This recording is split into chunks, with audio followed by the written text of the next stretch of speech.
Ça peut vous arriver suite à un accident de voiture, ça peut vous arriver après une maladie, ça peut arriver dans le sommeil, ça peut arriver par crise cardiaque. Vous ne ressentez plus vos pieds et les sons dans vos oreilles commencent à s'éloigner petit à petit. Et parfois, le cœur bat plus fort. Et oui, vous l'avez compris, vous venez donc de mourir.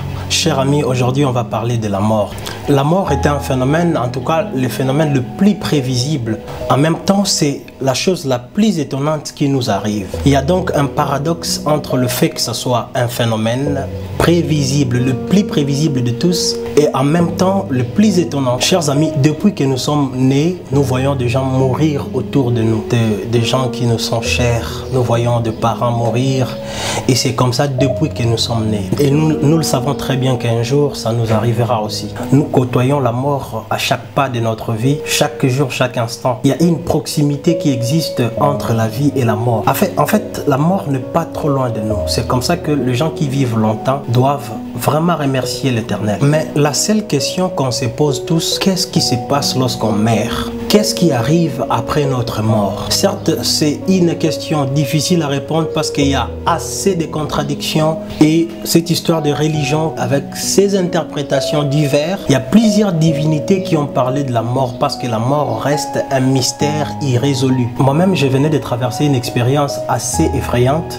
J'ai pris un médicament et j'étais allergique à ces médicaments. Et en ce moment-là, j'avais vraiment ressenti la mort venir. J'étais seul dans ma chambre et j'ai senti que j'ai commencé à transpirer. Tout vibrait, je ne comprenais plus et j'ai ressenti la mort. C'était comme si mon cœur allait s'arrêter. Et en ce moment-là, j'ai commencé à penser à tout sauf rien. J'ai pensé à ma famille, j'ai pensé à ma femme, j'ai pensé à mes enfants en ce moment-là. J'ai pensé à toutes ces histoires. C'était tellement effrayant qu'en ce moment-là, j'ai commencé à transpirer. Et il n'y avait personne. J'ai tenté de passer 2-3 coups de fil, même le médecin ne répondait pas. En fait, je me suis agenouillé, j'ai mis une petite musique et j'ai commencé à prier. J'ai commencé à prier. Et quand je priais petit à petit, je commençais à revenir. La douleur s'est calmée. Et après, je me suis effectivement rendu compte que je ne suis pas mort.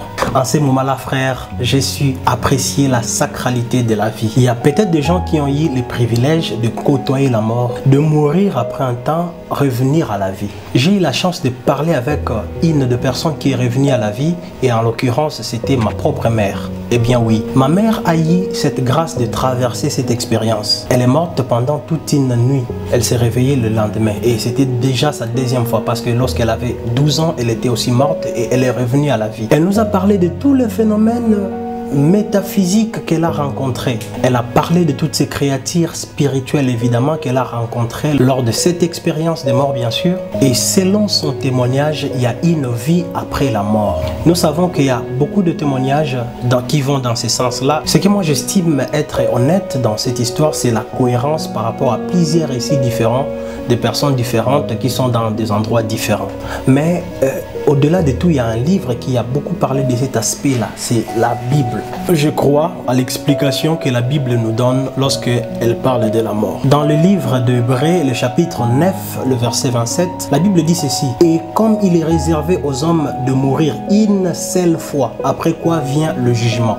Le jugement vient après la mort. » Donc la Bible nous le confirme qu'à part cette vie, après notre mort, il y a une autre vie qui nous attend. Et c'est comme ça que Jésus-Christ parle dans Jean chapitre 3, verset 16, il dit: « Car Dieu a tant aimé le monde qu'il a donné son Fils unique afin que quiconque croit en lui ne périsse point, mais qu'il ait la vie éternelle. » Mais je voudrais vous dire une chose, il y a une personne qui a résolu le mystère de la mort, c'est Jésus-Christ. Lorsque nous croyons en Jésus-Christ, qu'est-ce qui se passe? Il nous donne sa vie. En fait, ce n'est pas en faisant le bien que nous sommes rachetés de la mort, non. C'est plutôt Christ qui nous donne sa vie. Et le fait de l'accepter, de croire en lui, sa vie en nous produit des œuvres extraordinaires. Le fait de croire en lui, tu deviens enfant de Dieu, qui est né non de la chair, mais de l'esprit. Je le répète, ce ne sont pas tes œuvres qui te sauvent de la mort. Le salut, c'est avoir Jésus-Christ dans son cœur comme Seigneur et Sauveur. Je vous invite à tenter cette expérience. Croyez en Jésus-Christ comme votre Seigneur et Sauveur. C'est la seule personne qui a vaincu la mort. La Bible dit qu'il a les clés de la mort. C'est la seule personne